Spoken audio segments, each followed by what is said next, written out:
News with Jessica Tomasoni. Thank you for joining us. Today, an interview with Paul Myron, Vice President, Business Development, Commercial Solutions, FCT, as we discuss title insurance, what is and is not covered, and why it matters. Ben Myers has another installment of Coast to Coast for us, with a focus on the ups and downs of asking rents. Lastly, John Dickey of CFAA recaps and shares his opinion on both the throne speech and Prime Minister Trudeau's national address. Let's get started. Managing multi-residential resident deliveries. Snaily, Canada's parcel locker company. Coming out. With over 14,000 products in stock every day, we are your maintenance supply superstore. Go to hsbuild.com. With us, Paul Myron, Vice President, Business Development, Commercial Solutions, and the first Canadian title company. Welcome, Paul. Thank you, Jessica. It's a pleasure being here. The forced government shutdown has created an environment where low interest rates, declining asking rents, and tenants with difficulty paying their rent has led to a number of owners borrowing money. This will undoubtedly have an effect on properties changing hands. So, Paul, let's start with the basics here. What is title insurance?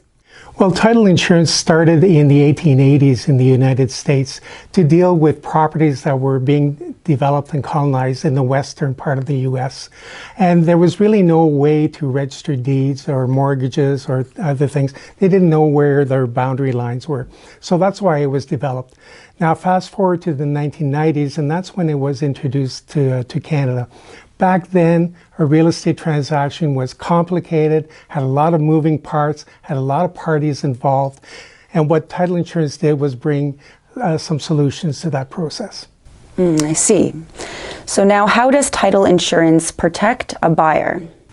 Well, what it does is that the title insurer takes on a reasonable risk for a one-time premium. And like I mentioned earlier, it streamlines the process, so the lawyer does not have to do as many searches or not as much information is required. However, we do build the policy based on the lawyer's opinion. The lawyer is very important to our transactions. It also mitigates the risks that the client may have and things that the lawyer cannot cover. Things like fraud or lack of corporate authority or a CRA super priority lien. All of those things a lawyer cannot protect the insured with. Now, we also cover share purchase transactions, which is when, rather than the building being sold to another individual, it's the shares in the company that holds the building that are being sold and purchased, and we can title insure those transactions. We also do a lot of leasehold transactions where we'll insure the tenants and their mortgagees on those properties. And in fact, a couple of years ago, we insured the entire Target portfolio when they bought all the Zellers leases from the Hudson's Bay Company. Fortunately, now they're gone back to the US, so we're off the hook on that. We do construction loans as well for lenders, which means we move the date of the policy forward with each draw under the loan until the final holdback is released to the borrower, which means that at that time, the lender will have a full and up-to-date policy with all of the coverages at that point. And finally, we do also a lot of First Nations transactions as well, where we'll get involved with the non-Indigenous tenants and their lenders on developments, whether they're residential or commercial. Right. So with that being said, our industry is a diverse portfolio of many types of properties. Aside from multi-residential, what other property types are covered with title insurance? Well, we'll insure anything that has a registered interest in land. On the commercial side, we usually get involved on the multi-unit apartment buildings when it's more than 6 units, because that's the definition that CMHC uses. But we'll also do vacant land, agricultural land, cannabis grow-ops or manufacturings or retails. A lot of retail stores like Target, like I mentioned earlier, pulp and paper mills, wind farms, solar farms. Again, if it's registered on title, we can do it. Okay, so what exactly is covered? So there's 3 main areas that are covered. The first one are title issues. So when you do a title search, are there old things that are still registered there, like old mortgages that have been paid off but not discharged, or old leases where the tenant is no longer in possession, or an old right-of-way that's no longer in use, those types of things. Then there's the off-title issues, which is when a lawyer writes away to a municipality, is the response they're going to be getting back from the municipality correct or not? And we eliminate some of those searches as well, so the lawyer does not need to do as many searches. And finally, there's transactional issues where the coverage would be for matters like fraud or lack of corporate authority, or survey issues if a new survey showed a defect that might be revealed.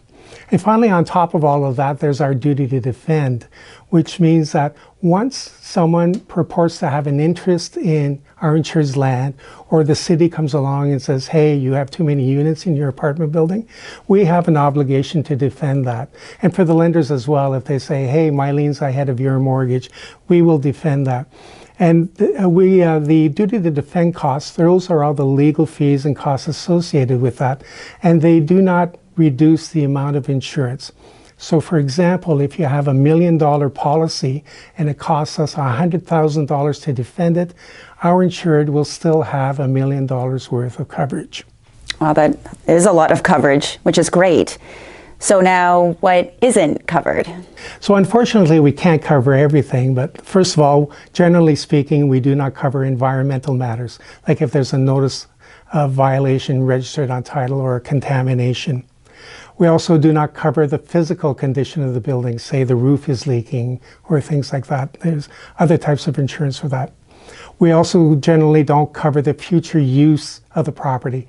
So if the purchaser wants to convert a dry cleaners to a retail store, then that's not generally covered. However, if someone can confirm to us that the future use is covered or is permitted under the zoning bylaw, then we can add that coverage back into the policy. And then finally, we do not cover value fraud, which is the artificial inflation of the purchase price to get a higher mortgage amount. I see. Now, for our viewers, using real life example, if someone is buying or refinancing an apartment building, how does title insurance help save both time and money for them? Well, first of all, for the buyer, it eliminates a lot of coverages, or a lot of searches that a lawyer might have to do. Things like zoning and municipal agreement compliance. A purchaser also does not need a new survey for deals up to $25 million. However, if the purchaser is thinking of adding a part to the structure, or demolishing it and rebuilding, or say adding a swimming pool to the apartment complex, then they should probably get a survey to make sure that their plans will fit into the footprint of the building and the land.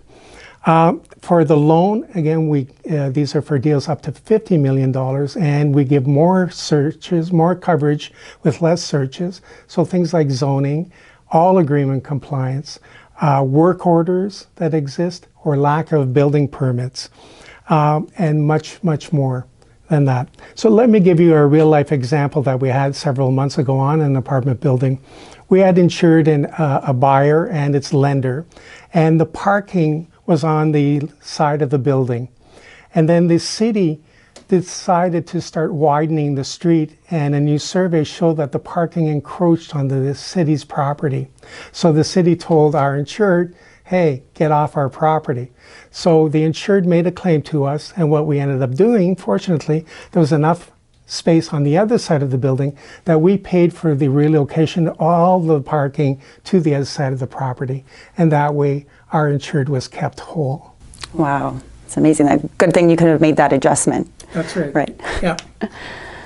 Paul Miron, Vice President, Business Development, Commercial Solutions, FCT.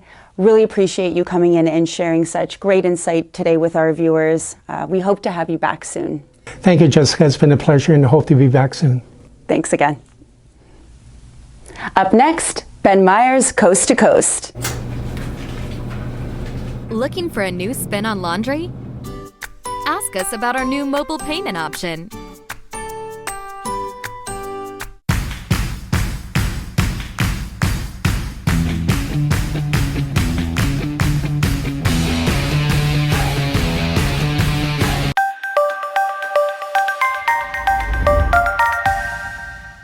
Ben Myers is back with another episode of Coast to Coast. Take it away, Ben. Thank you, Jessica. Welcome to this episode of Coast to Coast. I'm your host, Ben Myers.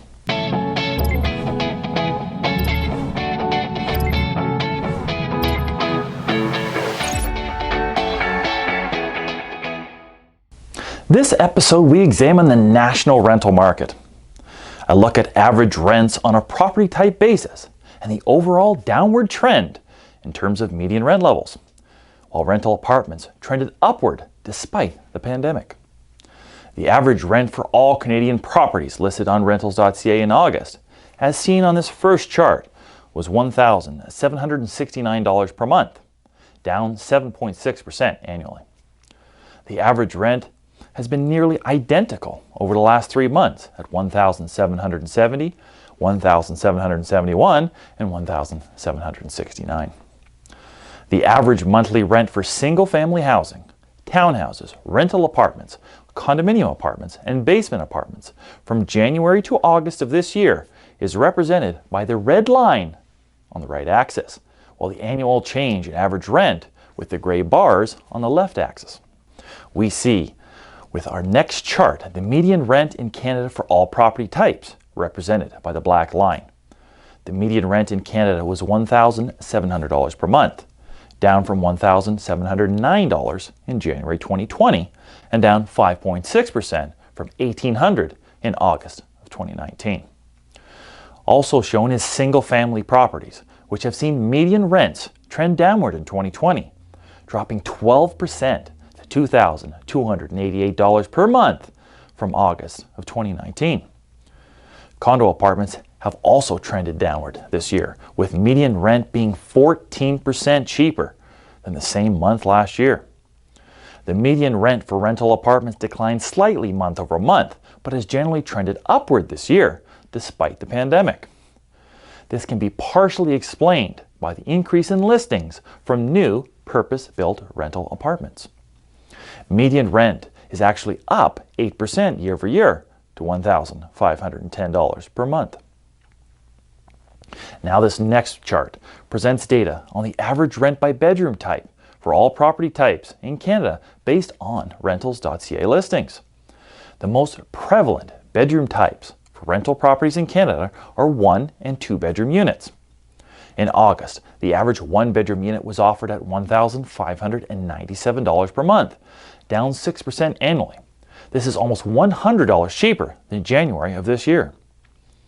2 bedroom apartments have not declined as sharply as 1 bedroom, with $1,894 per month average asking rent, which is down 4.7% from a year earlier. On average, a tenant looking for a 2-bedroom rental unit in Canada in August would be looking at a savings of $70 from January of 2020. On a provincial level, this next chart shows Ontario had the highest rental rates in August 2020, with landlords seeking $2,071 per month on average. This is down 10.8% annually. The average rent in August is up $2 over July of 2020. British Columbia had the second highest rental rates at $2,000 per month, up 5.7% year over year, but down monthly by $28 or 1.4%. Saskatchewan, Alberta, and Manitoba have all experienced declines in average rent levels year over year, with Alberta down 6.6% to $1,206, Saskatchewan down 9.5% to $1,020, and Manitoba down 17% to $1,240 per month. Despite the big drop annually, Manitoba average rents did increase in August over July. In contrast to those provinces, Quebec is seeing huge rent growth, with the average rent of $1,656, up 15.3% annually. But the average rent in August was down $4 from July of 2020. Now let's look at the most popular cities in Canada. This chart ranks municipalities and former municipalities based on rentals.ca online page views. Toronto has been the #1 municipality in the country every month this year. Ottawa and Montreal continue to flip-flop between second and third. The big mover is Vancouver, which ranked 9th in February and March of 2020, but jumped to 4th during the majority of the pandemic period. Edmonton and Calgary have consistently held down 5th and 6th rankings respectively.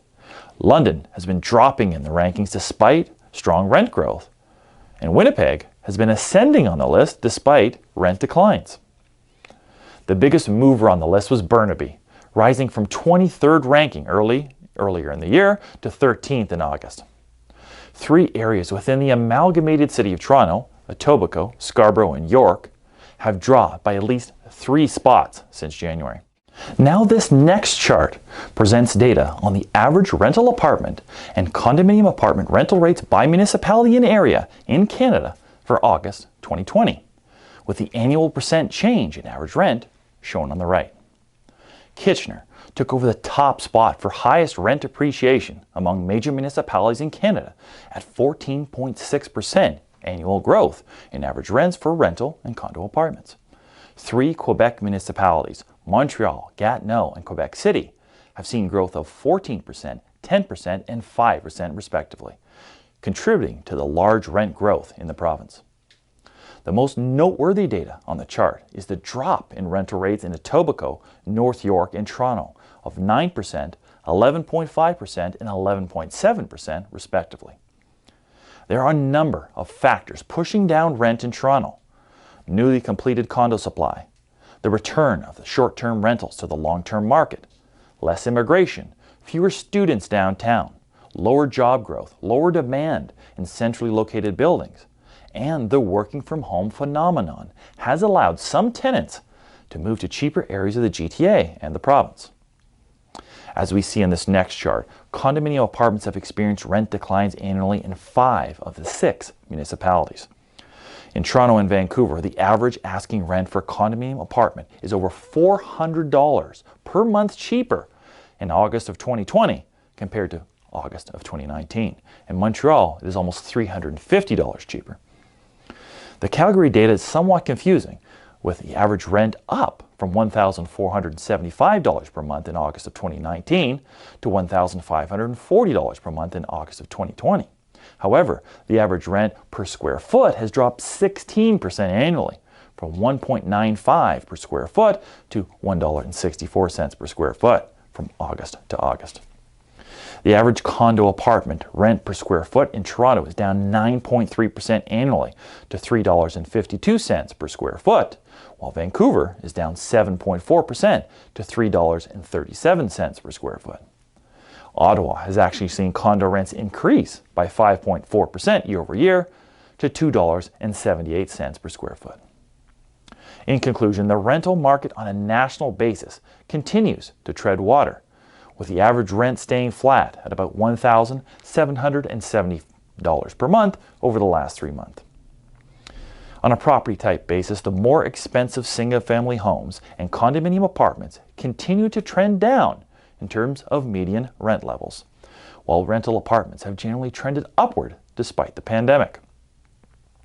When looking at a more apples-to-apples comparison of 1-bedroom and 2-bedroom suites, average rents are down by about 5 to 6% annually in Canada, which likely reflects a lack of demand due to job loss, less immigration, many post-secondary schools going virtual in the fall, the lack of tourism deflating the short-term rental market, many young professionals moving back in with their parents and stunting household formation, low interest rates that encourage buying, and a shift to cheaper areas due to the ability of many employees to work from home and choose a less expensive housing market.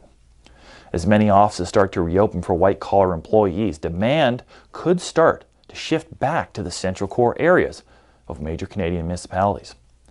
Well, that's all for this episode. We'll continue to monitor the data to understand if there is an increased demand for downtown properties or a further exodus to suburban or small market properties. I look forward to bringing you the results soon. Back to you, Jessica. Great analysis as always. Thanks, Ben. Already looking forward to your next report. Next, John Dickey, the throne speech and Prime Minister Trudeau's national address. Looking for a trusted service partner? We deliver quality workmanship on time and on budget.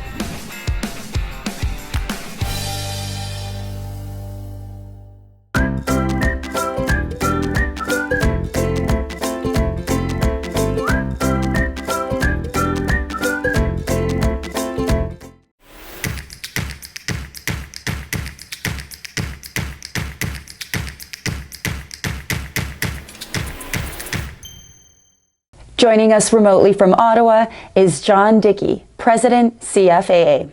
Welcome, John. Thank you for having me on the show. On Wednesday, September 23rd, Her Excellency, the Right Honourable Julie Payette, Governor-General of Canada, delivered the speech from the throne. Later in the day, Prime Minister Trudeau addressed the nation. So what can you tell us from both those speeches? As it happens, for-profit rental housing hardly appeared in the throne speech or in Mr. Trudeau's remarks at all.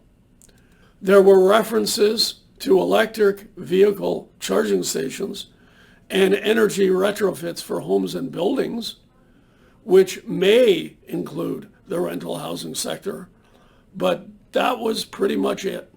What about other types of housing? Were they referred to?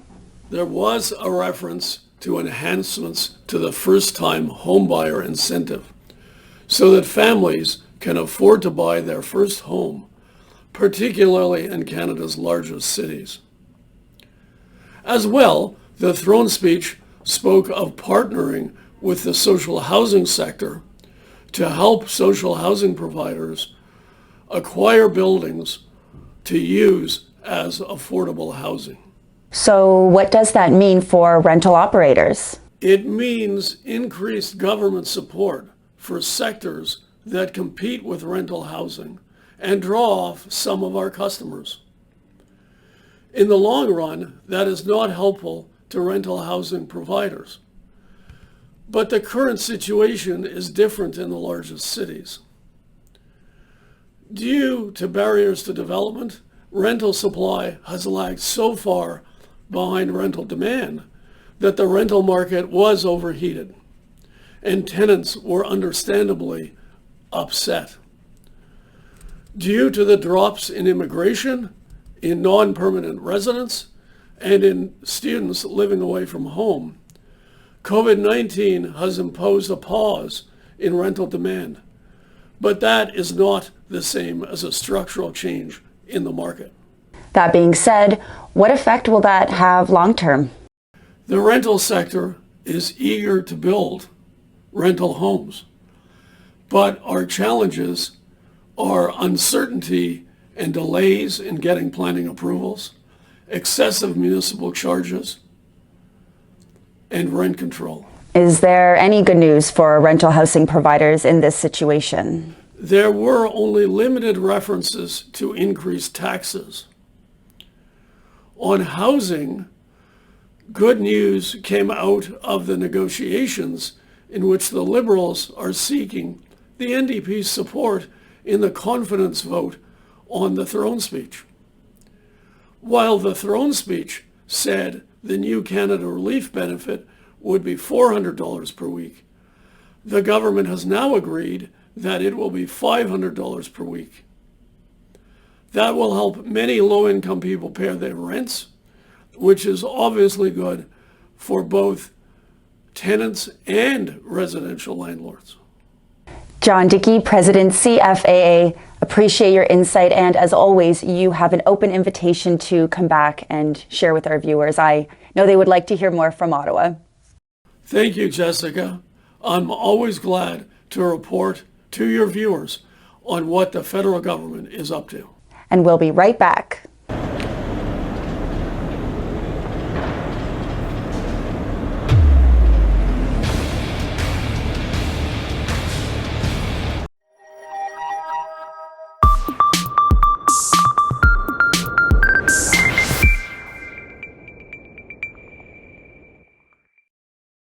This year marks the 20th anniversary of this prestigious event. With so many disruptions and cancellations, we felt it was important to continue the tradition of the MAC Awards virtually. So this year, we've teamed up with the Buildings Week to bring you the 2020 Virtual MAC Awards Gala. We hope you will join us for this exciting presentation on Thursday, December 3rd at 2 p.m. as we celebrate excellence in the rental housing industry. Visit FRPO.org for more details, and don't forget to save the date. Thanks to Paul Myron, Vice President, Business Development, Commercial Solutions, FCT, who shared a lot of information on title insurance and how we as an industry can benefit in today's economy. Ben Myers once again delivered and helped us break down the data on asking rents from across Canada with another episode of Coast to Coast. We're always grateful when John Dickey joins us, and the timing could not have been better to walk us through the throne speech from Her Excellency, the Right Honourable Julie Payette, and Prime Minister Trudeau's national address. Please continue sharing your stories with us in order for us to continue tailoring upcoming shows and better address the challenges we face. As for us, we will continue to monitor the news, follow up with our sources, and keep bringing you the most up-to-date information through all of our platforms, RHB Newsreel, magazine, and the show. I'm Jessica Tomasoni. Thank you for watching, and remember, wash your hands often, keep your distance, wear your masks, and be safe. We'll see you soon.